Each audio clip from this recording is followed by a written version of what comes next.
رب الانس بھی ہے، رب الحیوانات اور رب الجمادات اور رب نباتات بھی ہے۔ وہ جس طریقے سے انسانوں کو پالتا ہے وہ اسی طریقے سے حیوانوں کی بھی پرورش کرتا ہے، کسی کو بھوکا نہیں سونے دیتا ہے۔ ایک معمولی سی چیونٹی کو آپ دیکھ لیجئے، ایک معمولی سی چیونٹی زمین پر رینگتی ہے، اپنی غذا تلاش کرتی ہے، لیکن اللہ رب العالمین نے اس کی پرورش کا ایسا نظام بنا دیا ہے کہ ہماری ناک اتنا تیز نہیں سونگھ سکتی ہے جتنا تیز وہ چیونٹی اپنی غذا کو سونگھ لیتی ہے۔ اگر ایک منزل کی اونچائی پر، ایک منزل کی دوری پر، ایک منزل کی بلندی پر بھی اگر کوئی مٹھائی رکھی ہوئی ہے، کوئی سویٹ، کوئی لڈو یا کوئی برفی یا کوئی گلاب جامن وغیرہ رکھا ہوا ہے، کوئی میٹھی چیز، تو وہ چیونٹی نیچے سے اس کو سونگھ لیتی ہے اور اس کی خوشبو سے کے سہارے دیوار پہ چڑھ جاتی ہے اور اپنی منزل مقصود تک پہنچ جاتی ہے۔ اللہ رب العالمین ایک چیونٹی کو بھی بھوکا نہیں سونے دیتا ہے۔ اس نے اگر اس کا وجود بخشا ہے تو اس کو بھی کھلاتا ہے، پلاتا ہے، بلکہ اس کی ناک میں ایسی زوردار سونگنے کی طاقت رکھ دی ہے کہ چیونٹی کو اپنی غذا تلاش کرنے میں اور وہاں تک پہنچنے میں کوئی ڈیفیکلٹی نہیں ہوتی ہے، کوئی پرابلم نہیں ہوتی ہے، کوئی پریشانی کا سامنا نہیں کرنا پڑتا ہے۔ یہ اللہ رب العالمین کی قدرت کاملہ ہے۔ اور غور کرو، ہم لوگ تو 2 روٹی کے لیے ہزاروں کو دھوکہ دیتے ہیں۔ جو بزنس کرتے ہیں اس کا دار و مدار دھوکے پر۔ کوئی بھی ہم کام کر رہے ہیں، اگر موبائل کی دکان ہے ہماری تو اس پر بھی دھوکہ، گھڑی کی دکان ہے تو اس پر بھی دھوکہ۔ کتنے % لوگ ایسے ہیں جو پوری ایمانداری کے ساتھ، سچائی کے ساتھ اپنا بزنس کرتے ہیں؟ ہر آدمی اپنے گریبانوں میں جھانک کر سوچ سکتا ہے، دیکھ سکتا ہے اور سوچ سکتا ہے اپنے بارے میں۔ کتنے لوگ ایسے ہیں جو اس پرسنٹیج کا خیال رکھتے ہیں؟ ہر آدمی سوچے وہ کس بزنس سے جڑا ہوا ہے اور اس کی بزنس میں کتنا جھوٹ وہ بولتا ہے اور کتنا سچائی سے کام لیتا ہے۔ ہم سے زیادہ آپ اپنے کاروبار کے بارے میں اچھی طریقے سے جانتے ہوں گے۔ ہم کو 2 روٹی شام کو کھانا ہے، اس کے لیے ہم اتنا پاپڑ بیلتے ہیں، اتنا دھوکہ دھڑی کا کاروبار کرتے ہیں۔ لیکن ذرا غور کیجئے، سمندر کی گہرائیوں میں رہنے والی ایک مچھلی ہے جس کو وہیل مچھلی کے نام سے جانا جاتا ہے، جس کو وہیل مچھلی کہا جاتا ہے۔ یہ سب سے بڑی مچھلی مانی جاتی ہے۔ پانی کے بڑے بڑے جہازوں کو یہ مچھلی الٹ دیتی ہے۔ اب تو پانی کے اس شپ کے اندر جہازوں میں آرے لگائے جانے لگے ہیں تاکہ یہ مچھلی اگر جہاز کے نیچے آ جائے تو پانی کے اس جہاز کو الٹ نہ دے، پلٹ نہ دے، وہ آرے سے کٹ جائے تاکہ مسافروں کو، پانی کے اس شپ میں بیٹھے ہوئے لوگوں کو خطرات کا سامنا نہ کرنا پڑے۔ اتنی بڑی مچھلی ہوتی ہے وہ وہیل مچھلی۔ وہیل مچھلی کے بارے میں آتا ہے کہ وہ ایک دن میں 40 ٹن گوشت کھاتی ہے۔ 40 ٹن، 40 کلو کا 40 کلو کا ایک من ہوتا ہے، 100 کلو کا ایک کنٹل ہوتا ہے، 10 کنٹل کا ایک ٹن ہوتا ہے۔ آپ اندازہ لگائیے، اور تھوڑی سی دیر کے لیے اپنا دماغ اس مچھلی کی طرف لے جائیے۔ ہم کتنا کھاتے ہیں؟ 2 روٹی، 3 روٹی، 5 روٹی زیادہ سے زیادہ، اور وہ ایک مچھلی، وہیل مچھلی 5 کلو نہیں، 50 کلو نہیں، 100 کلو نہیں، کہ 100 کلو کا ایک ٹن ہوتا ہے، ایک کنٹل ہوتا ہے، 10 کنٹل کا ایک ٹن، اور 40 ٹن۔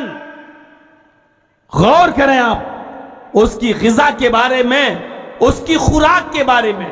اور یہ 1 سال میں نہیں کھاتی، 1 دن میں کھاتی ہے وہ وہیل مچھلی۔ لیکن 40 ٹن اس مچھلی کو جو ایک دن میں گوشت کھاتی ہے، اس کی خوراک ہے، اس کی ڈوز ہے یہ، میرا رب میرا پروردگار اس مچھلی کو بھی بھوکا نہیں سونے دیتا ہے۔ وہ مچھلی بھی سمندر کی گہرائیوں میں جب رہتی ہے، اس کو آرام کرنا ہوتا ہے تو وہ شکم سیر ہو جاتی ہے، اور کھانے کے بعد بھی وہ مچھلی آرام کرتی ہے۔ آپ اندازہ لگاؤ، اس مچھلی کو بھی وہ پالتا ہے، اس کو بھی 40 ٹن روزانہ ڈوز اس کی خوراک اس کو پہنچاتا ہے۔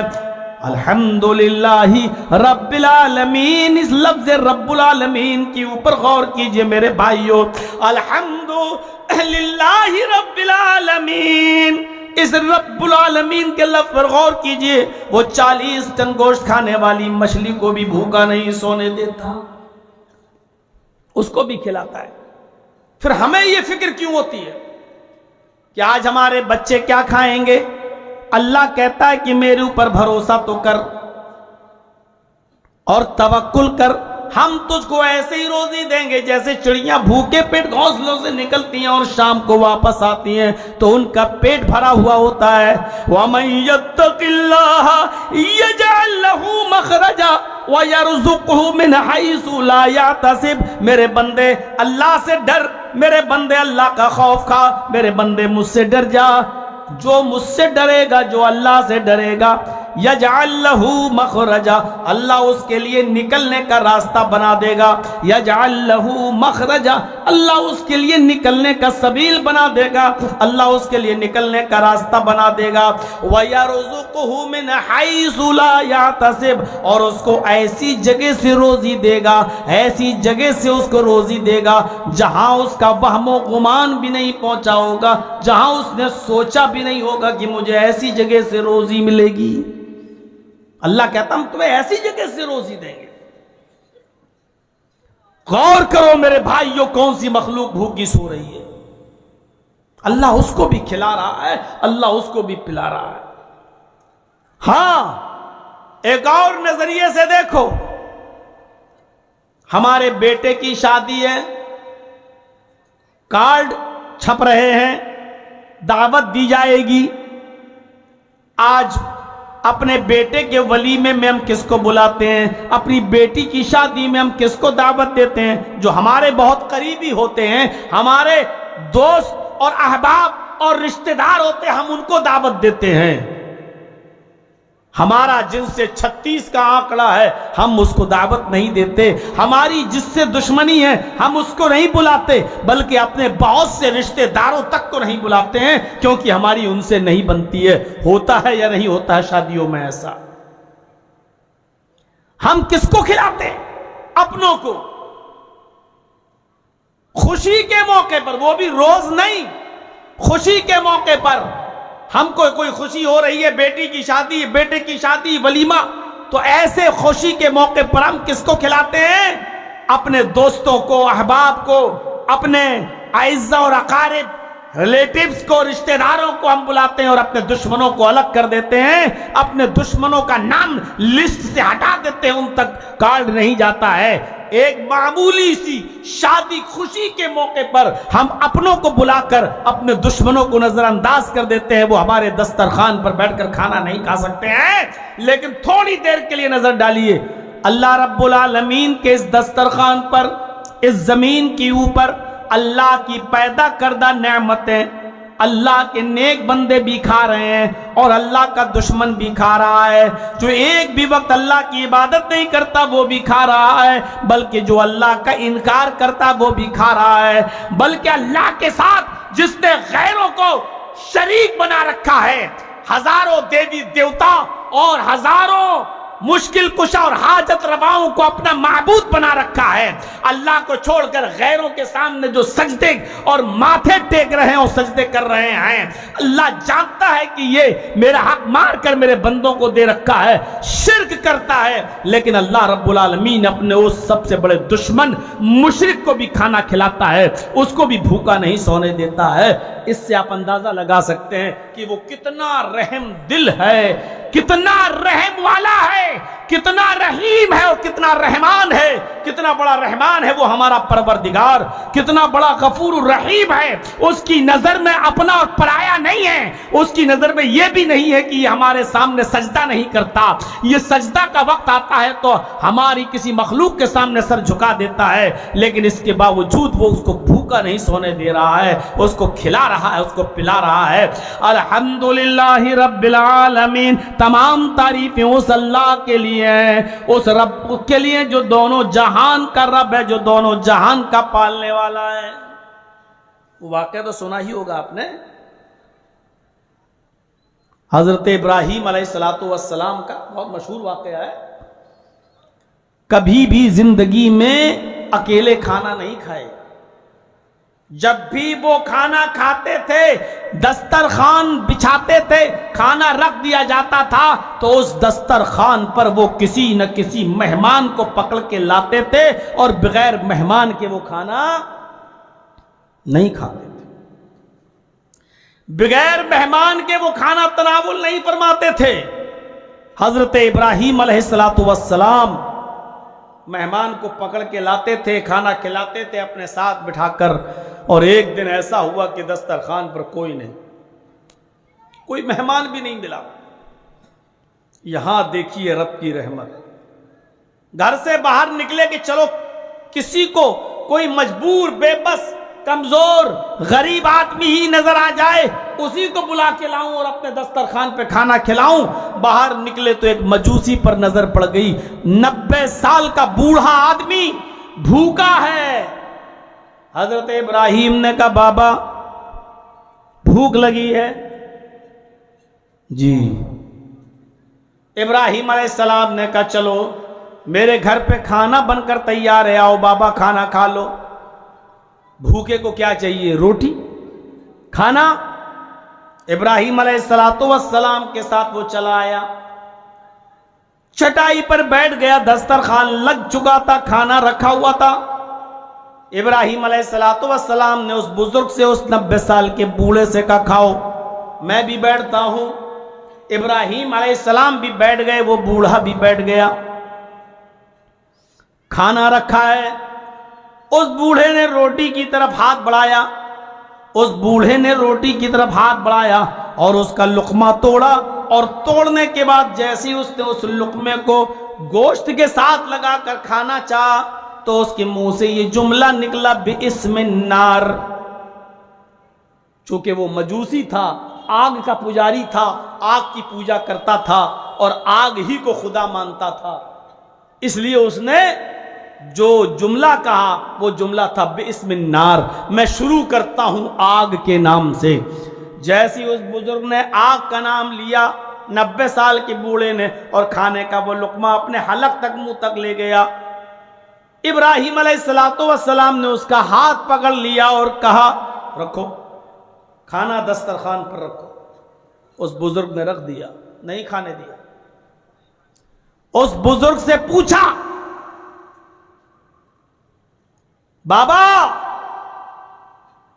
آگ کا نام کیوں لیتے ہو؟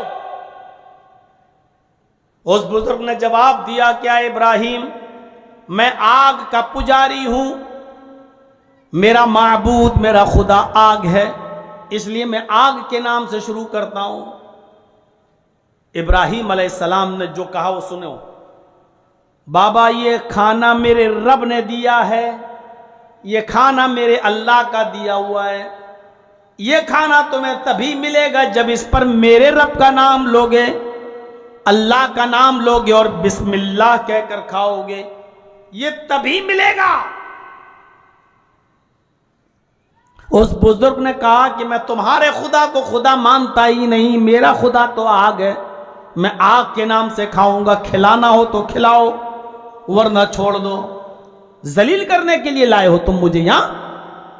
ابراہیم علیہ السلام نے کہا تو پھر جاؤ، اگر اس کھانے پر میرا رب کا نام نہیں لیتے ہو تو اٹھو اور جاؤ یہاں سے، تمہیں کھانا نہیں ملے گا، اپنے رب سے کھانا مانگ لو، جو تمہارا خدا ہو اس سے کھانا مانگ لو، جاؤ وہی تمہیں کھانا دے گا، اب یہ کھانا تمہیں نہیں ملے گا۔ وہ بوڑھا وہاں سے اٹھتا ہے اور سیدھے اڑ کر جاتا ہے اور گھر سے باہر نکل جاتا ہے۔ ابراہیم علیہ السلام نے اپنے دسترخوان پر کھانے نہیں دیا، نکل گیا وہ بوڑھا۔ وہ بوڑھا وہاں سے چلا گیا، گھر سے باہر نکل کے ابھی 100 قدم دور گیا ہوگا، یہاں اللہ تعالیٰ نے ابراہیم علیہ السلام کے پاس جبرائیل امین کو بھیجا اور فرمایا، اے ابراہیم، تمہارے رب کی رحمت کو یہ گوارا نہیں ہے کہ کوئی بھوکا تمہارے دسترخوان سے اڑ کے چلا جائے، جاؤ اور اس کو پکڑ کے لاؤ اور اپنے دسترخوان پہ بٹھاؤ اور اس کو پیٹ بھر کے کھانا کھلاؤ، جاؤ، یہ تمہارے رب کا حکم ہے۔ ابراہیم علیہ السلام گھر سے باہر نکلتے ہیں، اس بوڑھے آدمی کو تلاش کرتے ہیں، 100-150 قدم کی دوری پر وہ بوڑھا مل جاتا ہے، 100-150 قدم کی دوری پر وہ بوڑھا مل جاتا ہے۔ اس بوڑھے کو پکڑ کے لاتے ہیں اور کہتے ہیں، بابا چلو دسترخوان بچھا ہوا ہے، کھا لو کھانا، میں نے بھوکا اٹھا کر غلط کیا، تم کھانا کھا لو۔ اس بوڑھے نے کہا، آئے ابراہیم، کھانا کھانے کے لیے لے جا رہے ہو، میں جانے کے لیے تیار ہوں، لیکن یاد رکھنا میں اس پر اپنے خدا کا نام لوں گا، آگ کا نام لوں گا، تمہارے خدا کا نام نہیں لوں گا۔ ابراہیم علیہ السلام نے کہا، بابا جس کا نام لینا ہو لے لو، لیکن کھانا کھا لو۔ وہ بوڑھا آیا اور آتے ہی دسترخوان پر بیٹھ گیا اور بیٹھ کر سوچنے لگا، یہ اچانک کیا ہو گیا ابراہیم علیہ السلام کو؟ ابھی تو کہہ رہے تھے یہ کھانا میرے رب نے دیا ہے، اس پر میرے رب کا نام لیا جائے گا، اور اب کہہ رہے ہیں کہ جا کھا لے، جس کا نام لینا ہو لے۔ کہا، ابراہیم ایسا کیسے ہو گیا؟ ابھی تو تم نے مجھے اس دسترخوان سے اٹھا دیا اور اب کہہ رہے ہو جس کا نام لینا ہو لے لو، سمجھ سے باہر کی بات ہے، آخر ایسا کیوں؟ ابراہیم علیہ السلام نے جواب دیا، آئے بوڑھے، بابا میرے رب نے جبرائیل کو بھیج کر ابھی مجھے پیغام دیا ہے، میرے رب نے جبرائیل کو بھیج کر ابھی مجھے بتایا ہے کہ اس بوڑھے کو دسترخوان سے کھانا کھلاؤ۔ میں نے کہا، اے اللہ، وہ بوڑھا تو تیرا نام لے کے شروع ہی نہیں کرتا ہے، اس نے تو آگ کو اپنا خدا بنا لیا ہے، نہ وہ تیرا نام لینا گوارا کرتا ہے، نہ وہ تیری عبادت کرتا ہے، پھر میں اس بوڑھے کو کھانا اپنے دسترخوان سے کیوں کھلاؤں؟ اللہ نے فرمایا، اے بزرگ، اے بوڑھے مجوسی، اللہ نے مجھ سے کہا، اے ابراہیم، تم نے تو ایک ہی بار میں اس بوڑھے کو اپنے دسترخوان سے بھگا دیا، اس بوڑھے کی عمر 90 سال ہے۔ یہ سنیے، اللہ کی رحمت دیکھیے، نعمت دیکھیے، اے ابراہیم، اس بوڑھے کی عمر تو 90 سال ہے، اور 90 سال میں اس نے کبھی بھی میرا نام نہیں لیا۔ اس بوڑھے کی عمر آج 90 سال ہو گئی ہے، اس بوڑھے نے کبھی بھی میرا نام نہیں لیا ہے، کبھی زندگی میں 90 سال کی ایج میں اس نے کبھی بھی میرا نام نہیں لیا، نہ میری عبادت کی، نہ میرے نام سے کوئی کام شروع کیا، نہ کھانے پر ہی میرا نام لیا۔ اے ابراہیم، لیکن میری رحمت کو یہ گوارا نہیں کہ کوئی دسترخوان سے بھوکا اٹھ جائے، اگرچہ اس نے میری عبادت نہیں کی، وہ مجھے نہیں مانتا، میرا نام نہیں لیتا، لیکن اے ابراہیم پھر بھی تم اس کو کھانا کھلاؤ۔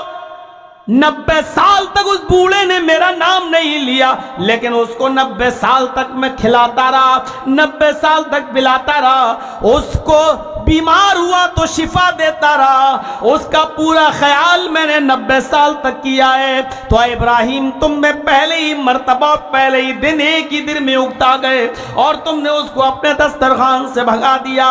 اے ابراہیم، کھانا تم نہیں کھلاتے ہو، کھانا ہم دیتے ہیں۔ اے ابراہیم، تمہارے پاس بھی جو روزی ہے، تمہارے پاس بھی جو رزق ہے، تمہارے پاس بھی جو روٹی کے لقمے رکھے ہوئے ہیں، یہ کھانا بھی ہم نے دیا ہے۔ اے ابراہیم، بلاؤ اور اس بوڑھے کو کھلاؤ، اس لیے اے بابا میں تمہیں لے آیا ہوں، میرے رب نے کہا ہے کہ وہ تو 90 سال سے کبھی میرا نام نہیں لیا، لیکن پھر بھی ہم نے اس کو بھوکا نہیں سونے دیا۔ وہ بزرگ، وہ بابا اپنا ہاتھ اپنے گال کے نیچے رکھتا ہے اور سوچتا ہے کہ اتنا مہربان ہے، اتنا مہربان ہے وہ رب کہ جس نے 90 سال تک کھلایا اور پلایا، اور اس کے باوجود میں نے اس کی نافرمانی کی اور کبھی اس کا نام نہیں لیا، اور پھر بھی وہ ہم کو کھلاتا پلاتا رہا، اور آج ابراہیم نے مجھے اپنے دسترخوان سے بھگا دیا، بھوکا اٹھا دیا، تو اس رب کی رحمت کو یہ بھی گوارا نہیں ہوا کہ کوئی بوڑھا دسترخوان سے بھوکا اٹھ جائے، میرا نام نہیں لیتا کوئی بات نہیں، لیکن بھوکا نہیں اٹھنا چاہیے۔ اور آج ابراہیم کو حکم دے کر مجھ کو بلوا لیا اور کھانا کھلانے کے لیے یہاں تک لے آیا۔ اتنا بڑا مہربان ہے وہ ہمارا پروردگار، وہ ہمارا رب۔ کہا ابراہیم جب تمہارا رب اتنا مہربان ہے تو میرا رشتہ اس رب سے جوڑ دو، میرا رشتہ بھی اس رب سے جوڑ دو، اور آج کے بعد میں اسی کا نام لے کر کھانا کھاؤں گا۔ اور پھر اس بزرگ نے، اس بوڑھے نے کہا بسم اللہ، اللہ کے نام سے شروع کرتا ہوں۔ میرے پیارے ساتھیوں، میں بتانا یہ چاہتا ہوں، رب العالمین کی تشریح کرتے ہوئے اور اس کا خلاصہ کرتے ہوئے کہ اس کی نعمتیں اتنی زیادہ ہیں اور رحمت اتنی زیادہ ہے کہ آپ اندازہ نہیں لگا سکتے ہو، گن نہیں سکتے ہو۔ ایک بزرگ جس نے 90 سال تک اللہ کا نام نہیں لیا، کبھی زندگی میں اللہ کو نہیں پکارا، کبھی زندگی میں اس نے اللہ کی عبادت نہیں کی، لیکن اللہ نے اس کو بھی بھوکا نہیں سونے دیا۔ الحمدللہ رب العالمین، تمام تعریفیں اس اللہ کے لیے جو دونوں جہان کا رب ہے۔ ذرا اس مثال پر غور کر کے دیکھیے، رب الانس بھی ہے، رب الجن بھی ہے، رب الحیوانات بھی ہے۔ دیکھ لو وہ جتنا ہمیں اور آپ کو کھانا کھلاتا ہے، تو اس وقت جنگل کے شکاری جانور بھی شکار کر کے کھانا کھا رہے ہیں، ان کو بھی بھوکا نہیں سونے دیتا ہے۔ اللہ رب العالمین نے ہر ایک کی غذا متعین کر دی ہے، جب تک وہ اپنی غذا کھا نہیں لے گا، اپنا پیٹ ان چیزوں سے بھر نہیں لے گا اور اپنی رزق کی مقدار کو پورا کر نہیں لے گا، وہ اس دنیا سے جائے گا نہیں، مرے گا۔ کتنی نعمتیں ہیں اللہ۔ سورج ایک نعمت، چاند ایک نعمت، بارش ایک نعمت، ہوا ایک نعمت۔ ایک ایک چیز پر غور کرو۔ ہوا کی جو ابھی ایک مثال میں نے دی تھی، جو آکسیجن ہم لیتے ہیں اور آرام سے یہ سانس لے لیتے ہیں اور باہر بھی چھوڑ دیتے ہیں، پھینک دیتے ہیں، جن کو دمہ کی بیماری ہے، استھما ہے، جن کے لنگس میں پرابلم ہے، ذرا ان کے بارے میں دیکھیے۔ تھوڑی سی سانس لینے میں دقت جب ہو جاتی ہے تو آدمی ہاسپٹل بھاگتا ہے، آئی سی یو پر لیٹ جاتا ہے، آکسیجن کے سہارے وہ سانس لیتا ہے، کبھی وینٹیلیٹر پہ چلا جاتا ہے اور ناک پہ آکسیجن لگی رہتی ہے اور آکسیجن کی سپلائی اس کی ناک تک جاتی ہے، کتنی مہنگی پڑتی ہے، آپ نے دیکھا؟ اور یہ اللہ فری میں دے رہا ہے، یہ فری میں۔ جن لوگوں نے ہوائی جہاز کا سفر کیا ہوگا ان کو اچھی طریقے سے معلوم ہوگا، ہوائی جہاز اڑنے سے پہلے، ہوا میں پرواز کرنے سے پہلے ایئر ہوسٹس اعلان کرتی ہے کہ اگر ہزاروں فٹ ہوا میں اونچائی پہ اڑتے ہوئے آکسیجن کا دباؤ کم ہو جائے، ہوا کا دباؤ کم ہو جائے، تو آکسیجن ماسک اپنے آپ کی کرسی کے نیچے آ جائیں گے، آپ کی کرسی کے پاس آ جائیں گے، آپ اس کو اپنے ناک اور منہ پہ چڑھا کر اچھی طریقے سے سانس لیں۔ ہزاروں فٹ اونچائی پر اڑتے ہوئے جہاز کے اندر، پلین میں جب ہوا کا دباؤ کم ہو جاتا ہے، آکسیجن میں کمی آ جاتی ہے، تو آکسیجن ماسک نیچے آ جاتے ہیں۔ میرے پیارے ساتھیوں، ہم ہوا پھر آکسیجن سے سانس لیتے ہیں۔ غور کیجئے، یہ ہوا کتنی وافر مقدار میں ہمیں اور آپ کو اس دنیا کے اندر ملتی ہے. اللہ رب العالمین یہ آکسیجن فری میں ہمیں اور آپ کو دیتا ہے. آج تک اس نے اپنے اس آکسیجن پر بندوں سے ٹیکس نہیں مانگا. اس نے یہ نہیں کہا کہ میرے بندو ہم نے یہ ہوا تمہیں دی ہے, اس آکسیجن کے ذریعے ہم نے تمہیں زندگی دی ہے, او میرے بندو تم ٹیکس ادا کرو. نہیں مانگا. میاں اور بیوی آپس میں ملے, حمل ٹھہر گیا. غور کرو 4 مہینے کے بعد رحم مادر میں بچے کے اندر روح ڈال دی گئی. 4 مہینے کے بعد اس بچے میں جان ڈال دی گئی.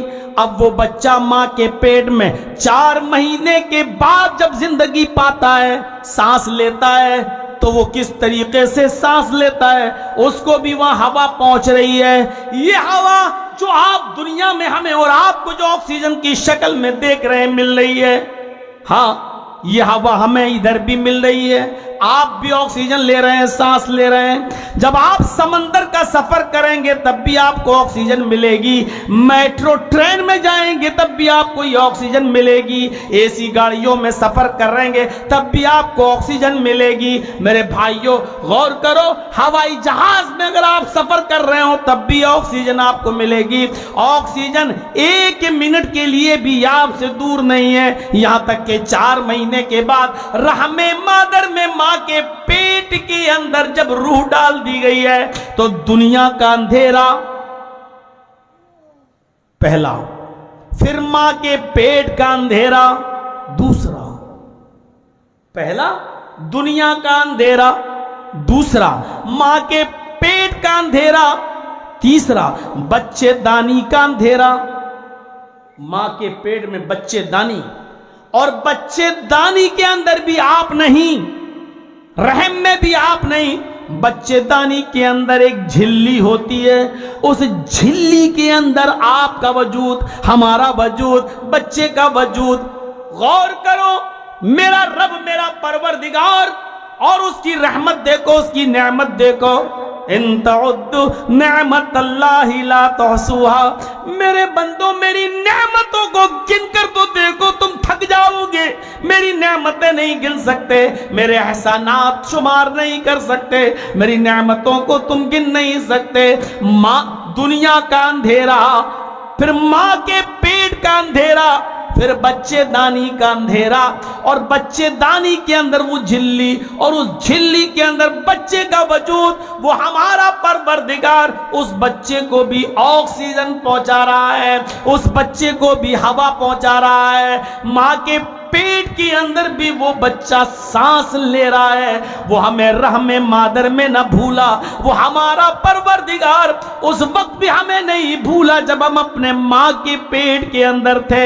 ہماری دل کی دھڑکنوں کو برقرار رکھا رہا, ہمارا بلڈ پریشر بالکل ٹھیک رکھے رہا, ہمارے دل کی دھڑکنیں اپنے معیار کے مطابق نارمل انداز میں چلتی رہیں. ہماری ماں بار بار ڈاکٹر کو دکھاتی رہی, الٹرا ساؤنڈ کراتی رہی, نارمل رپورٹ آتی رہی. یعنی بچہ ماں کے پیٹ کے اندر اس کو جتنی دھڑکنیں چاہیے اتنی پہنچ رہی, جتنی آکسیجن چاہیے اس کو پہنچ رہی, جتنی غذا چاہیے اس کو پہنچ رہی. اور میرا رب اس بچے کو جس کے اندر روح ڈال دی گئی, اس بچے کو بھی ماں کے پیٹ کے اندر کھلاتا رہا, پلاتا رہا, اور اس کو زندگی بخشا رہا. یہ کون سی نعمت ہے میرے بھائیوں. اور اتنا ہی نہیں, جب وہ بچہ ماں کے پیٹ سے باہر آتا ہے, دنیا میں آنکھ کھولتا ہے, تو غور کرو وہ پہلا بچہ ہے, ابھی تک اس کی ماں کی پستان میں دودھ نہیں تھا,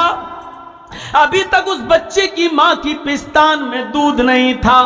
ہاں میرے بھائیوں غور کرو کہ جیسی وہ بچہ اس دنیا میں آیا تو اللہ جانتا ہے کہ ڈائریکٹ روٹی نہیں کھا سکتا ہے, ڈائریکٹ چاول نہیں کھا سکتا ہے, ڈائریکٹ گائے کا اور بھینس کا دودھ بھی ابھی نہیں پی سکتا ہے, ڈائریکٹ اس کو بڑی بڑی غذائیں, پنیر نہیں دیا جا سکتا ہے, اس کو گوشت نہیں دیا جا سکتا ہے. اس بچے کے لیے سب سے زیادہ مفید غذا اس کی ماں کی پستان کے اندر ہے. جیسے وہ بچہ بچہ ماں کے پیٹ سے باہر آیا، اللہ نے اس بچے کی غذا کو اس کی ماں کی پستان میں بھر دیا، دودھ کی شکل میں پہلے بھر دیا ہے۔ جیسی وہ بچہ دنیا میں آیا، اللہ نے اس کی ماں کی پستان میں اس بچے کی غذا بھر دی۔ نعمت نہیں ہے؟ یہی ہماری ماں جو ابھی ماں بنی ہے، اس سے پہلے پستان میں دودھ نہیں، لیکن جیسی بچہ آیا دودھ کو پستان میں دودھ بھر دیا، اور بچہ جیسی منہ لگاتا ہے چوسنے لگتا ہے اور غذا اس کے حلق میں جاتی ہے اور خاموش ہو جاتا ہے۔ میرے پیارے ساتھیوں، جب ہم اس دنیا میں آئے تو زندگی کی ساری چیزیں اس دنیا میں پہلے سے موجود تھیں۔ آپ دیکھنے کے لیے آنکھیں لے کر آئے، سننے کے لیے کان لے کر آئے، کام کرنے کے لیے ہاتھ لے کر آئے، چلنے کے لیے پیر لے کے آئے، کھانے کے لیے اور ٹیسٹ کے لیے زبان لے کے آئے، بولنے کے لیے منہ لے کے آئے۔ یہ ساری نعمتیں آپ اس دنیا میں جب آئے تو لے کر آئے۔ یہ ساری چیزیں آپ کے ماں باپ کسی کرانہ مرچنٹ کی دکان سے خرید کے نہیں لائے تھے، یہ ساری چیزیں آپ کے باپ نے کسی دکان سے نہیں خریدی تھی۔ ہم اور آپ جب اس دنیا میں آئے تو آنکھیں، کان، ناک، زبان، ہاتھ، پیر، جسم سب لے کر آئے۔ کمانے کے لیے ہاتھ، چلنے کے لیے پیر، چخنے کے لیے زبان، چبانے کے لیے دانت، سوچنے کے لیے اچھا اور برا سمجھنے کے لیے دماغ، دیکھنے کے لیے آنکھ، سننے کے لیے کان۔ یہ ساری چیزیں ہم اور آپ لے کر آئے میرے بھائیوں، اور پھر دھیرے دھیرے بڑے ہوتے گئے۔ ان تعدوا نعمت اللہ لا تحصوها، میرے بندو میری نعمتوں کو گننا چاہو، شمار کرنا چاہو تو تم گن نہیں سکتے، شمار نہیں کر سکتے۔ اس ہوا کا حال دیکھو، دنیا میں آئے تو ہمیں آکسیجن ملنے لگا۔ سوچئے، دھڑکنے والا دل لے کر آئے۔ کویت کے اندر ابھی ایک 80 سال کے بزرگ آدمی نے آپریشن کرایا اپنے ہارٹ کا۔ کویت میں 80 سال کے بزرگ نے جب آپریشن کرایا اپنے ہارٹ کا، کامیاب آپریشن، ڈاکٹر نے جب چھٹی دی تو 10 لاکھ روپے کا بل پکڑا دیا، انڈین کرنسی کے مطابق 10 لاکھ روپے کا بل۔ 10 لاکھ کا بل دے گا تو وہ رونے لگا، حالانکہ غریب آدمی نہیں تھا، بڑا پیسے والا آدمی تھا۔ اس آدمی کو جب 10 لاکھ کا بل ملا تو وہ رونے لگا۔ ڈاکٹروں نے سوچا کہ شاید 10 لاکھ کا بل اس کو مہنگا لگ رہا ہے تو وہ رو رہا ہے۔ اس کے ہاتھ سے بل پکڑا، چیمبر میں ڈاکٹر لے گئے، 2-3 ڈاکٹروں نے میٹنگ کی اور بعد میں سوچا کہ چلو 2 لاکھ روپے کم کر دو، وہ بیچارہ رو رہا ہے، مہنگا ہوگا۔ نہیں معلوم ڈاکٹروں کو کہ کیوں رو رہا ہے۔ ڈاکٹروں نے 10 لاکھ کے بجائے 2 لاکھ چھوٹ دے دی اور 8 لاکھ کا بل دے دیا، لیجئے صاحب آپ روئیے مت، ہم نے کنسیشن کر دیا ہے اور آپ کو 10 لاکھ کی جگہ پر 8 لاکھ روپے کا بل دینا ہے۔ اس آدمی نے 8 لاکھ کا بل پکڑا لیکن پھر بھی رو رہا ہے۔ ڈاکٹروں سے کہتا ہے آپ کیا سمجھتے ہو، کیا میں 10 لاکھ روپے نہیں دے سکتا تھا؟ جب آپ نے مجھے 10 لاکھ کا بل دیا تو وہ بل دیکھ کر میں رو رہا ہوں، کیا 10 لاکھ روپے دینے کی طاقت نہیں ہے میرے اندر؟ ارے تم 15 کا بھی بل دے دیتے تو میں آپ کو اس کی قیمت دیتا، میں 15 لاکھ بھی دے سکتا ہوں۔ میں اس لیے نہیں رو رہا ہوں کہ 10 لاکھ کا بل مہنگا ہے اور اس بل کی وجہ سے دیکھ کر میں رونے لگا، نہیں، میں اس لیے نہیں رو رہا ہوں، میں تو صرف اس لیے رو رہا ہوں کہ آپ نے میرے ہارٹ کا 10 منٹ میں آپریشن کر دیا۔ میرے دل میں تھوڑی خرابی آئی، میرے دل میں جو ہارٹ میں بال ہوتا ہے اس میں تھوڑی سی خرابی آئی، آپ نے میرے ہارٹ کا بائی پاس سرجری کر دیا، آپریشن کر دیا، آپ نے 10 منٹ میں یہ کام کر دیا اور 10 لاکھ کا بل دے دیا۔ ڈاکٹر صاحب آپ نے 10 منٹ کے لیے میرا ہارٹ کیا سنبھالا کہ آپ نے 10 لاکھ روپے کا بل دے دیا؟ میں اس لیے رو رہا ہوں کیونکہ میری 80 سال کی عمر گزر گئی، میں اللہ کی نافرمانی کرتا رہا، میں نے نمازیں کم پڑھی، روزے کم رکھے، اللہ کی ناشکری میں نے بہت کی ہے، میں اپنے پیسوں کی اور اپنے دولت کے نشے میں چور تھا، میں نے اللہ کی بغاوت میں نہ جانے کتنے کتنے کام کر ڈالے، کتنے گناہوں کا میں مرتکب ہوں۔ میں یہ سوچ رہا ہوں کہ میرے رب نے جو 80 سال تک میرے ہارٹ کو سنبھالا، میرے دل کو سنبھالے رہا، آج تک میرے پروردگار نے، میرے رب نے مجھ سے ٹیکس نہیں مانگا، میرے رب نے آج تک مجھ سے ٹیکس نہیں مانگا۔ 80 سال تک میرے ہارٹ کو اور میرے دل کو میرا رب سنبھالے رہا، لیکن ٹیکس نہیں مانگا۔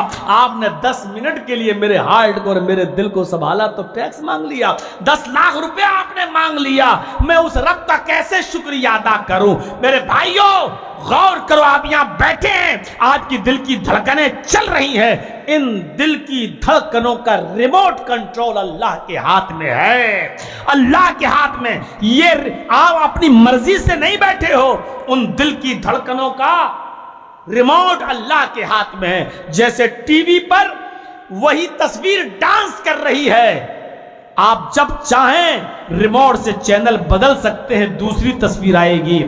یہ طوائف اس وقت تک ناچ رہی ہے جب تک آپ اس کو نچا رہے ہیں، آپ جب چاہیں گے ریموٹ کا بٹن دبایا، دوسرا چینل آ گیا اور پہلا ڈرامہ ختم، پہلا سین ختم۔ جس طرح ریموٹ آپ کے ہاتھ میں ہے تو ٹی وی کو جیسے چاہتے ہو آپ نچا سکتے ہو، ایسے ہی یہ ہارٹ آپ کا، اس کا ریموٹ اللہ کے ہاتھ میں ہے، وہ جب چاہے تب آپ کے ہارٹ کو بدل سکتا ہے، دھڑکنیں بند کر سکتا ہے، آپ کے ارادوں کو بھی بدل سکتا ہے۔ اسی لیے اللہ کے رسول نے یہ دعا سکھلائی ہے کہ یہ دعا پڑھتے رہو، یا مصرف القلوب صرف قلبی علی دینک، اے دلوں کے پلٹنے والے، اے دلوں کے پلٹنے والے، میرے دل کو اپنی اطاعت اور اپنے دین اور اپنی فرما برداری کی طرف پلٹ دے۔ یہ دعا مانگنا چاہیے ہر انسان کو۔ یا مثبت القلوب ثبت قلبی علی دینک، اے دلوں کو ثابت قدم رکھنے والے، اے دلوں کو اپنی جگہ پر مستقل رکھنے والے، میرے دل کو اپنی طاعت، اپنی فرما برداری، اپنے دین کی طرف ثابت کر قدم بنا دے، جما دے اس کو۔ یہ دعا مانگتے رہنا چاہیے ہمیں اور آپ کو، سب کو۔ میرے بھائیوں، ہارٹ کا آپریشن 10 منٹ میں اور 10 لاکھ کا بل۔ سوچئے یہاں کتنے لوگ بیٹھے ہیں، کسی کی عمر 15 سال، کسی کی 20 سال، 25 سال، 30 سال، 40 سال، اور کسی کی 70 اور 80 سال۔ آپ سب کے دل دھڑکتے ہیں، ہمارا بھی دل دھڑکتا ہے، لیکن سوچو وہ اللہ سنبھالے ہوئے ہے، کوئی اس نے بل نہیں مانگا، کوئی اس نے بل نہیں مانگا۔ یہ آسمان سے ہونے والی بارش، اس کو آپ کیا سمجھتے ہو؟ کتنی بڑی نعمت ہے، بتاؤ اس نعمت پر اللہ نے تم سے کوئی بل مانگا ہو؟ ہندوستان کے اندر سائنٹسٹ لوگوں نے ایک بار سمندر کے پانی سے بھاپ بنا کر مصنوعی بدلیاں بنائی تھیں۔ اسی ہندوستان کی بات کر رہا ہوں میں آپ سے۔ ہندوستان کے سائنٹسٹ لوگوں نے سمندر کے پانی سے بھاپ بنا کر اور اس بھاپ سے آرٹیفیشل بادل بنائے تھے، آرٹیفیشل مصنوعی بدلیاں بنائیں، اور 10 منٹ کے لیے صرف بمبئی شہر پر ان بدلیوں سے بارش کی تھی۔ جانتے ہو کتنے منٹ؟ 10 منٹ، صرف پوری بمبئی پر 10 منٹ بارش کی تھی بس۔ یاد رکھیے گا، یہ رات کا 3:30 بجنے والا ہے، اس وقت میں بولوں گا کچھ اور سننے میں کچھ اور آئے گا آپ کے، اس لیے دماغ کے پردے کھول کر بیٹھیے گا اور سوچئے گا۔ سمندر کے پانی سے بھاپ بنایا اور اس بھاپ سے آرٹیفیشل بادل، مصنوعی بدلیاں بنائیں۔ بھارت کے سائنٹسٹ نے، بھارت کے ہندوستان کے سائنسدانوں نے سمندر کے پانی سے بھاپ اور بھاپ سے مصنوعی بدلیاں بنائی اور ان بدلیوں سے صرف 10 منٹ کے لیے بمبئی شہر پر بارش برسائی، صرف بمبئی شہر پر۔ اس 10 منٹ کی بارش میں ہندوستان کا خرچہ کتنا آیا، انڈیا کا خرچہ کتنا آیا، گورنمنٹ، انڈین گورنمنٹ کا خرچہ کتنا آیا آپ کو معلوم ہے؟ پورے انڈیا کی 25 سال کی کمائی ختم ہو گئی۔ 10 منٹ کی بارش میں 25 سال انڈیا نے جو کمایا تھا، بھارت نے جو کمایا تھا، 25 سال کی کمائی کا صرفہ لگ گیا، 25 سال کی کمائی خرچ ہو گئی۔ اسی دن سے، اسی تاریخ سے آرٹیفیشل بادل بننا بند، ورنہ ماہر موسمیات تو آج بھی ہیں، آج بھی تو ہیں جو بتا دیتے ہیں کہ 2 دن لکھنؤ میں بڑی بارش رہے گی، 2 دن یہاں موسم خراب رہے گا، برف کی بھی بارش ہو سکتی ہے، اولے بھی گر سکتے ہیں، ہوا میں تیزی رہے گی۔ یہ سب بتاتے ہیں کہ نہیں بتاتا موسم وبھاگ؟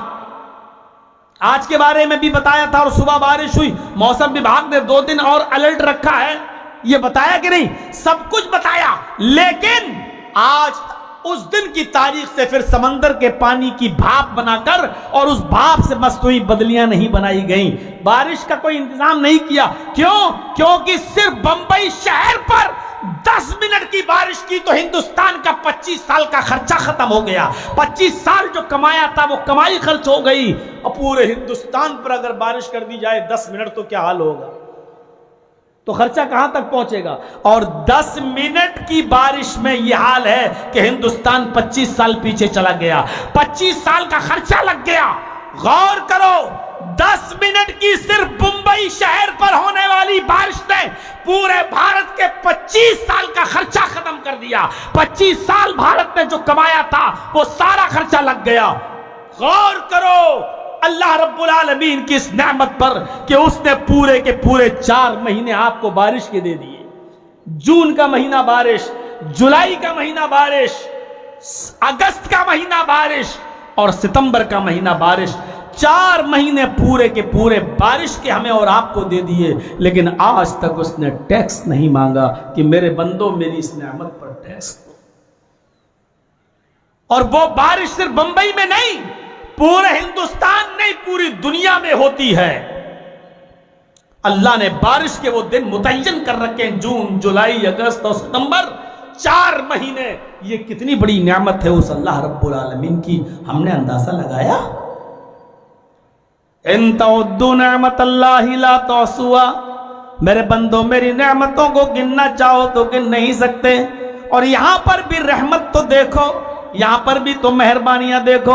وہ بارش بھی صرف مسلمانوں کو نہیں ہوتی ہے، مسلمانوں کے کھیتوں میں نہیں ہوتی ہے، مسلمانوں کے اناج میں نہیں ہوتی ہے۔ وہ بارش بھی اللہ جس طرح ایک مسلمان کے کھیت میں برساتا ہے، ایک ہندو کو بھی کھیت میں دیتا ہے، ایک یہودی کو بھی پہنچاتا ہے، ایک عیسائی کو بھی اس سے محروم نہیں کرتا ہے، ایک بدھسٹ اور جینی اور سکھ کو بھی اللہ رب العالمین محروم نہیں کرتا ہے۔ ہوا اور پانی پر اللہ نے نینترن خود رکھا ہے، اس کو کسی کا مالک نہیں بنایا ہے۔ ہاں ٹھیک ہے، اس شہر میں کون جائے گا تمہاری مرضی چل سکتی ہے، کس کو کب بولنے دیا جائے گا اور کس پر کب پابندی لگا دی جائے گی، یہاں تمہاری حکومت چل سکتی ہے۔ کون کیا کھائے گا، کیا پہنے گا، کتنی شادیاں کر سکتا ہے اور کتنے بچے پیدا کر سکتا ہے، اس پر تم قانون بنا سکتے ہو، لیکن اگر ہوا کا اور پانی کا اختیار تمہیں دے دیا جائے تو تم تو ظلم کے آسمان توڑ ڈالو گے۔ اس لیے اللہ نے ہوا پر اور پانی پر خود نینترن رکھا ہے، اس کو کسی کا غلام نہیں بنایا ہے۔ ہوا اور پانی پر اللہ رب العالمین نے کسی کو حکومت چلانے کا حکم نہیں دیا ہے۔ اسی لیے میرے بھائیوں، اس ہوا سے ہم اور آپ سب فائدہ اٹھا سکتے ہیں۔ اگر یہ ہوا اور پانی بھی جو آسمان سے برستا ہے، اگر یہ بھی کسی حکمراں کے ہاتھ میں دے دیا ہوتا تو موجودہ دور کا چوکیدار آپ کو اس پر بھی بینڈ لگا دیتا اور اس پر بھی بہت سی پابندیاں لگا دیا ہوتا، لیکن اللہ رب العالمین نے ان چیزوں کا مکلف نہیں بنایا ہے، اپنے پاس رکھی ہے ان ساری چیزوں کو۔ یہ ہوا جو چلتی ہے اس پر بھی پابندی لگ جاتی، غیر مسلم ہندو بھائیوں کو اتنا ملنا چاہیے، مسلمانوں کو اتنا، سکھوں کو اتنا، ان کو اتنا، یہ بارش جو آسمان سے برستی ہے ہندو بھائیوں کو اتنی، مسلمانوں کو اتنی، ان کو اتنی، اور مسلمانوں کو چاہو تو بالکل محروم ہی کر دو، تھوڑے اللہ نے اس کو اپنے پاس رکھا۔ یہ سورج کی روشنی اللہ کی کتنی بڑی نعمت ہے جو ہمیں اور آپ کو ملتی ہے۔ یہ رات اللہ کی کتنی بڑی نعمت ہے جس میں ہم سوتے ہیں اور تر و تازہ اٹھتے ہیں۔ صبح کتنی بڑی نعمت ہے جس میں ہم محنت کرتے ہیں، مزدوری کرتے ہیں اور کما کر لاتے ہیں اور اپنے بیوی بچوں کا پیٹ بھرتے ہیں۔ میرے بھائیوں، ان نعمتوں کو اللہ تعالیٰ کیا کہہ رہا ہے؟ ان تعدوا نعمت اللہ لا تحصوها۔ میرے بندو میری نعمتوں کو گننا چاہو، میرے بندو میری نعمتوں کو شمار کرنا چاہو تو تم میری نعمتوں کو شمار نہیں کر سکتے، گن نہیں سکتے۔ یہ تو نعمتیں ہو گئی۔ آئیے رحمت بھی دیکھ لیں، اس کی رحمت بھی بہت بڑی نعمت ہے۔ اللہ رب العالمین نے جو رحم کا جذبہ ایک دوسرے کے دل میں ڈال دیا، یہ بہت بڑی نعمت ہے۔ اگر اللہ رب العالمین رحم کا جذبہ ایک دوسرے کے دل میں نہ ڈالا ہوتا تو یہ ماں کبھی اپنے بچے کو اپنے پیٹ سے باہر نہ نکالتی اور پیدا نہیں کرتی۔ یہ رحم کا جذبہ اگر اللہ رب العالمین نے انسانوں کے اندر ہی نہیں جانوروں کے اندر بھی ڈال دیا ہے، اگر اللہ رب العالمین جانوروں کے اندر یہ رحم کا جذبہ اور انسانوں کے اندر یہ رحم کا جذبہ نہ ڈالتا تو ایک ماں اپنے بچے کو اپنے ہاتھ سے مار ڈالتی اور ایک باپ اپنے بچے کا پیدا ہوتے ہی گلا دبا دیتا۔ لیکن اللہ نے رحم کا جذبہ ایک دوسرے کے اندر ڈالا ہے اور فرمایا اللہ کے نبی نے ارحموا من فی الارض یرحمکم من فی السماء۔ غور کرو اللہ کے رسول کی زبان سے نکلے ہوئے جملے پر، ارحموا من فی الارض، تم زمین والوں پر رحم کرو۔ ارحموا من فی الارض، زمین میں جو لوگ بھی ہیں، جو مخلوقات ہیں، انسان ہو، جانور ہو، چرندوں پرندوں، تم ان کی اوپر رحم کرو۔ اللہ کے نبی کہتے ہیں یرحمکم من فی السماء، آسمان والا تمہارے اوپر رحم کرے گا۔ اگر تم دنیا میں اللہ کی مخلوق کے ساتھ رہو، حسن سلوک کا برتاؤ کرو گے تو آسمان والا تمہارے ساتھ اچھا برتاؤ کرے گا، تمہارے ساتھ رحم کا سلوک کرے گا۔ ہاں، غور کرو، قرآن پڑھو تو آپ کو قرآن کے اندر یہ چیز ملے گی۔ قرآن پڑھو تو قرآن کے اندر آپ کو یہ ملے گا کہ اللہ تبارک و تعالیٰ نے 20 سے زیادہ بار 20 سے زیادہ بار اپنے بندوں کو یا عبادی کہہ کر پکارا ہے، اور اپنے معمولی بندے نہیں، اپنے گنہگار بندوں کو یا عبادی کہہ کر پکارا ہے۔ جو لوگ حافظ ہیں ان سے پوچھ لینا یا عبادی قرآن میں کتنی جگہ آیا ہے، اور جہاں جہاں اللہ نے یا عبادی کہا وہاں اللہ نے نیک بندے نہیں، گناہگار بندوں سے کہا ہے۔ یا عبادی، آئے میرے گناہگار بندو، آئے میرے گناہگار بندو۔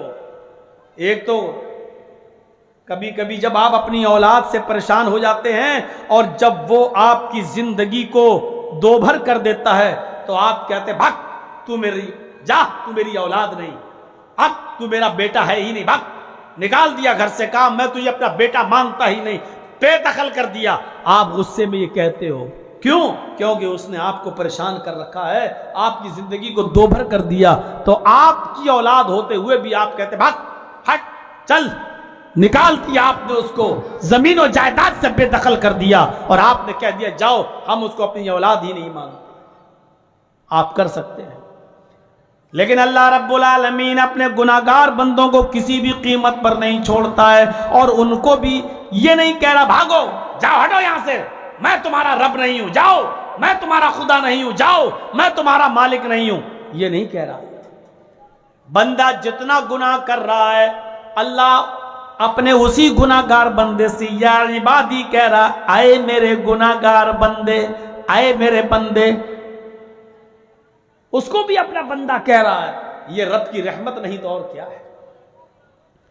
اللہ اس کو بھی اپنا بندہ کہہ رہا ہے، بلکہ اس گناہگار بندے کو بھی اپنا بندہ جس نے اتنے گناہ کیے کہ زمین و آسمان بھی بھر جائے گناہ سے، گناہوں کا پہاڑ اس کے سر پہ لدا ہوا ہے، اللہ اس کو بھی کیا کہہ رہا ہے؟ دیکھیے قرآن، قُلْ يَا عِبَادِيَ الَّذِينَ اسْرَفُوا عَلَىٰ أَنفُسِهِمْ لَا تَقْنَطُوا مِن رَحْمَتِ اللَّهِ۔ پڑھیے قرآن، اللہ اپنے اس گناہگار بندے کو بھی کیا کہہ رہا ہے؟ اے محمد صلی اللہ علیہ وسلم کہہ دیجئے میرے بندوں سے، کہہ دیجئے اللہ کے بندوں سے، کیا کہہ دیجئے؟ یا عبادی الذین اسرفوا، کہہ دو اللہ کہہ رہا ہے، اے نبی کہہ دو کہ اللہ نے فرمایا اے میرے گناہگار بندو، یا عبادی الذین اسرفوا علی انفسہم، اے میرے گناہگار بندو، اور گناہگار بھی ایسا ویسا نہیں تھوڑا سا جوا کھیلا بس نہیں، ایک بار شراب پی لیو نہیں، اپنے بچوں کے ساتھ انصاف نہ کیا ہو بس نہیں، ایسا بھی نہیں، گناہگار بندو۔ اور کون سا گناہ؟ الذین اسرفوا علی انفسہم، کہہ دو میرے گناہگار بندوں سے، اللہ نے کہا اے میرے بندو، اے گناہگار بندو جنہوں نے گناہ کر کر کے، ظلم و زیادتیاں کر کر کے اپنے اوپر ظلم کے پہاڑ توڑ رکھے، اپنے ظلم اپنے نفسوں پر ظلم کیا، یعنی زمین و آسمان بھی بھر ڈالے گناہ کر کر کے، بہت زیادہ گناہوں میں سنے اور بھرے پڑے ہیں، لدے پڑے ہیں، ان گناہگار بندوں سے کہہ دو، اور کیا کہہ دو؟ رحمت خدا بندی دیکھیے، اللہ تعالیٰ ان گناہگار بندوں سے جنہوں نے زمین و آسمان بھر کے گناہوں کا پہاڑ اپنے سر پہ رکھ لیا ہے، اتنے گناہ کیے ہیں کہ وہ پہاڑ کے برابر گناہ، لیکن اللہ کیا کہہ رہا ہے؟ کہہ دو ان گناہگار بندوں سے لا تقنطوا من رحمت اللہ، اے میرے گناہگار بندو اللہ کی رحمت سے نا امید مت ہو جاؤ، لا تقنطوا من رحمت اللہ، اللہ کی رحمت سے نا امید مت ہو جاؤ، یعنی آج بھی تم توبہ کرو، رجوع کرو، اللہ کے سامنے گڑ گڑاؤ اور اپنے گناہوں کی معافی مانگو، تو آج بھی تمہارا اللہ اپنا رحم اور کرم تمہارے اوپر کرنے کو تیار ہے، اس لیے کہ وہ رحمان ہے اور رحیم ہے، وہ آج بھی تمہارے گناہوں کو بخشنے کے لیے تیار ہے۔ کہہ دو اے محمد صلی اللہ علیہ وسلم، کہہ دو اللہ میرے بندوں سے کہ اللہ نے کہا کہ اے میرے گناہگار بندو، زمین و آسمان بھر کر بھی اگر گناہ کیے ہیں تو لا تقنطوا من رحمت اللہ، میری رحمت سے نا امید مت ہو جاؤ۔ کون؟ یہ رحمت کتنی بڑی نعمت ہے اللہ کی، جو گناہگار بندوں کو ایک آس دلا رہی ہے کہ ابھی ہے کوئی جو مجھے معاف کر دے۔ گورنمنٹ ایک حد تک آپ کو معاف کر سکتی ہے، سزا بھی دے گی، پھر معاف، اتنے دن جیل میں رہو جاؤ اب تو معافی، اور کچھ جرم تو ایسے ہیں جس پہ کوئی معافی نہیں ہے، کوئی معافی نہیں ہے، آپ کو سزا ہی نہیں پھانسی کے پھندے پر بھی لٹکا دیا جائے گا، کوئی معافی نہیں ہے، بلکہ کچھ سزائیں ایسی کہ دیکھتے ہی شوٹ کر دو، جہاں دکھائی دے گولی مار دو، اس کو شوٹ کر دو، دیکھتے ہی گولی مارنے کا آرڈر۔ لیکن یہاں اللہ کی رحمت دیکھو، اگر زمین و آسمان بھر کر بھی تم نے گناہ کیے ہیں تو اللہ کی رحمت سے نا امید مت ہو جاؤ، اللہ معاف کرنے کے لیے تیار ہے، دنیا میں سارے گناہوں کو معاف کر دے گا، اگر شرک بھی ہوا ہے تو اس کو بھی معاف کر دے گا، اگر توبہ کیا اور شرک سے اجتناب کیا اور شرک نہ کرنے کا عزم مصمم کیا اور دوبارہ کلمہ پڑھا، لیکن اللہ شرک کی حالت میں اگر مر گئے تو پھر اللہ معاف نہیں کرے گا، اور گناہ چاہے تو اپنے رحم و کرم سے معاف کر سکتا ہے، لیکن حالت شرک میں اگر موت ہوئی تو اللہ معاف نہیں کرے گا۔ اگر حالت شرک میں مرنے والے کسی بھی آدمی کی معافی و تلافی اگر اللہ کر سکتا تو پھر محمد رسول اللہ کے چچا ابو طالب کی، جنہوں نے سب سے زیادہ نبی اکرم کی خدمت کی ہے اور نبی اکرم کا ساتھ دیا ہے اور تمام دشمن قبائل سے محمد رسول اللہ کی حمایت کی ہے، لیکن محمد رسول اللہ نے جب اپنے چچا ابو طالب کے لیے دعا کی تو اللہ نے ان کو بھی روک دیا کہ کسی مومن کے لیے یہ جائز نہیں کہ وہ اپنے کسی کافر رشتہ دار کے لیے دعائے مغفرت کرے۔ اے محمد، ہم آپ کے چچا ابو طالب کے حق میں کی گئی دعا بھی قبول نہیں کریں گے، اس لیے کہ وہ حالت شرک میں مرا ہے۔ میرے پیارے ساتھیوں، اللہ رب العالمین شرک میں مرنے والے کو معاف نہیں کرتا۔ غور کرو، اتنا مہربان ہے وہ رب، اتنا مہربان ہے وہ پروردگار۔ جیسے جنگل میں صحرا میں کوئی آدمی اپنے اونٹ پر اپنے سامان کو لاد کر لے جا رہا ہے، بیابان جنگل سے گزر رہا ہے، اس کے گھر کا پورا سامان اس کے اونٹ کے اوپر لدا ہوا ہے۔ بخاری کی روایت، اللہ کے نبی فرماتے ہیں کہ وہ تھک جاتا ہے، کسی پیڑ کے نیچے سایہ دار درخت کے نیچے اپنے اونٹ کو باندھ دیتا ہے، تھوڑا سا آرام کرنے لگتا ہے۔ جب آنکھ کھلتی ہے تو دیکھتا ہے اس کا اونٹ غائب ہے۔ اپنے اونٹ کو غائب دیکھتا ہے تو اس کے پیشانی پہ پسینہ آ جاتا ہے، چہرے کا رنگ فق ہو جاتا ہے۔ وہ اونٹ کو تلاش کرتا ہے، ڈھونڈتا ہے، بہت زیادہ ڈھونڈتا ہے، تلاش کرتا ہے، لیکن اونٹ اس کو کہیں نہیں ملتا ہے۔ پورا دن اس کا ڈھونڈنے اور تلاش کرنے میں لگ جاتا ہے، صبح سے شام ہو جاتی ہے لیکن اونٹ نہیں ملتا۔ کبھی اس جنگل جاتا، کبھی اس جنگل جاتا، کبھی اس جھاڑی میں جاتا، کبھی اس جھاڑی میں جاتا، لیکن اس کو اونٹ نہیں ملتا۔ تھک کر چور ہو گیا اور اسی جگہ پر آ گیا جہاں سے اونٹ اس کا غائب ہوا تھا۔ پھر بیٹھ جاتا ہے کہ تھک گیا ہوں، دن بھر تلاش کرتے کرتے، چلو تھوڑا سا آرام کر لو۔ وہ درخت کے سائے میں تھوڑا سا بیٹھتا ہے کہ تھوڑا سا آرام کر لوں، پھر رات بھر ڈھونڈوں گا، اونٹ کو تلاش کروں گا۔ لیکن آنکھ لگ جاتی ہے، جب آنکھ کھلتی ہے تو کیا دیکھتا ہے کہ میرا اونٹ اسی پیڑ سے بندھا ہوا ہے۔ ابھی آنکھ کھلی تو دیکھا اونٹ بندھا ہے۔ اس نے جلدی سے اپنے اونٹ پر لدے ہوئے سامان کو دیکھا تو جیسا تھا ویسا ہی موجود ہے، جتنا سامان گھر سے لے کر نکلا تھا اتنا سامان موجود ہے۔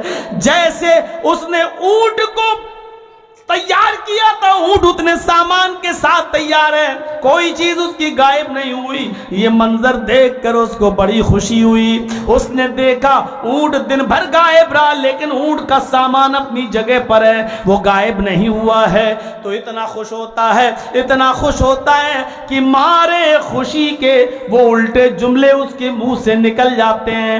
مارے خوشی میں وہ یہ الٹے جملے بول دیتا ہے، اللہم انت عبدی وانا ربک، اے اللہ مان گیا واقعی تو بڑا قدرت والا ہے، مان گیا واقعی تو میرا بندہ ہے اور میں تیرا خدا۔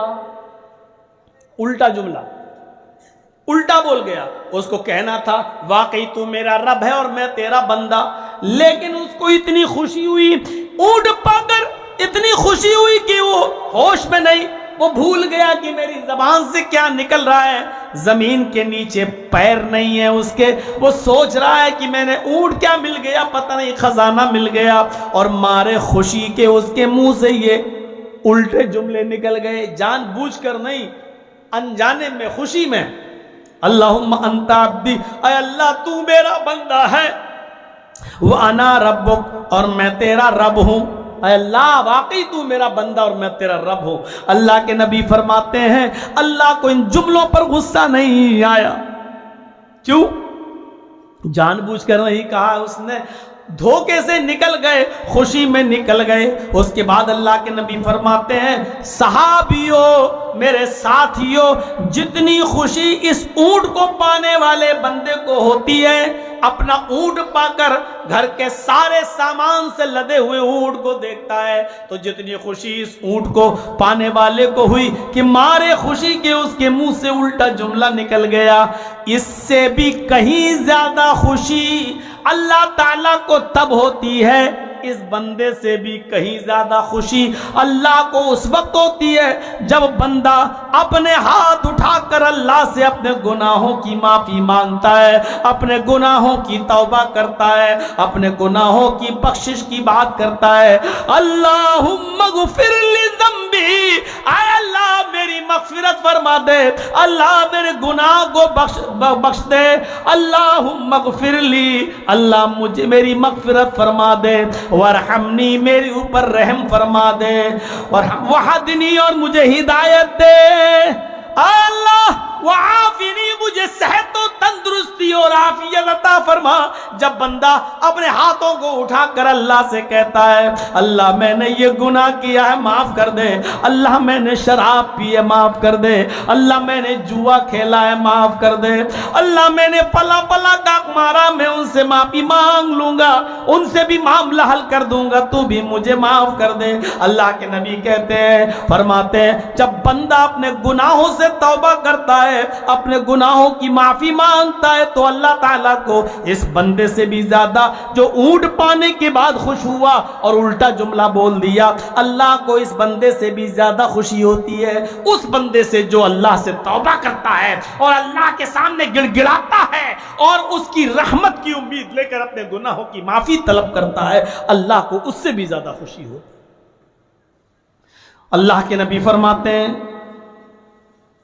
حضرت عمر فاروق فرماتے ہیں کہ نبی اکرم کے پاس کچھ جنگی قیدی لائے گئے، کچھ جنگی، ایک جنگ ہوئی اور اس میں بہت سے لوگ گرفتار کیے گئے، ان قیدیوں کو اللہ کے نبی کے سامنے پیش کیا گیا، یہ لو اے اللہ کے رسول فلاں فلاں جنگ میں یہ لوگ پکڑے گئے، ان کافروں کو ہم نے گرفتار کیا ہے، یہ لڑ رہے تھے، ان کو گرفتار کیا ہے، ان کو باندھ دیا گیا، لاؤ ان کو یہاں باندھ دیا جائے، لہذا ان تمام قیدیوں کو باندھ دیا گیا۔ ان قیدیوں میں ایک عورت بھی تھی، ان قیدیوں میں حضرت عمر فرماتے ہیں ان قیدیوں میں ایک عورت بھی تھی جس کا دودھ پیتا بچہ کہیں گم ہو گیا تھا، اور سنو، جس کا دودھ پیتا بچہ کہیں گم ہو گیا تھا، کہیں کھو گیا تھا، جس کا دودھ پیتا بچہ گم ہو گیا، اس عورت کی پستان میں دودھ تھا۔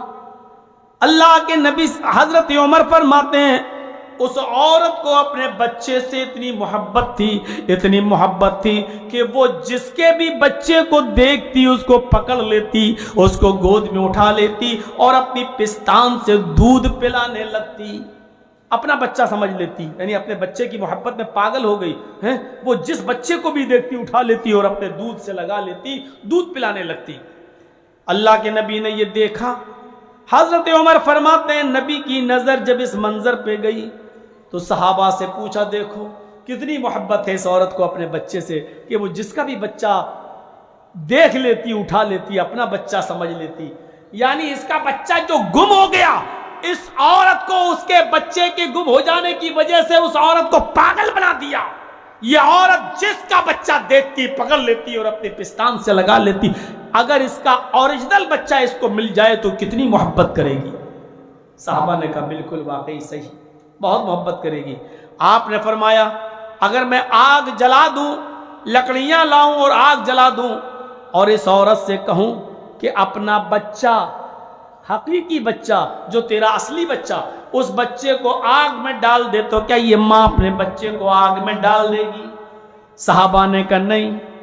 اے اللہ کے نبی، جو دوسرے کے بچے کو اپنا بچہ سمجھ رہی ہو اور دودھ پلانے لگتی ہو، وہ عورت اپنے بچے کو آگ میں کیسے ڈال سکتی ہے؟ اگر دھوکے سے بھی اس کا بچہ آگ میں گر گیا تو یہ عورت اپنے آپ کو آگ میں ڈال دے گی اور اس بچے کو بچائے گی، چاہے وہ خود جل جائے لیکن اپنے بچے کو جلنے نہیں دے گی۔ وہ سوچے گی جلدی سے جلدی اپنے بچے کو نکال لیا جائے۔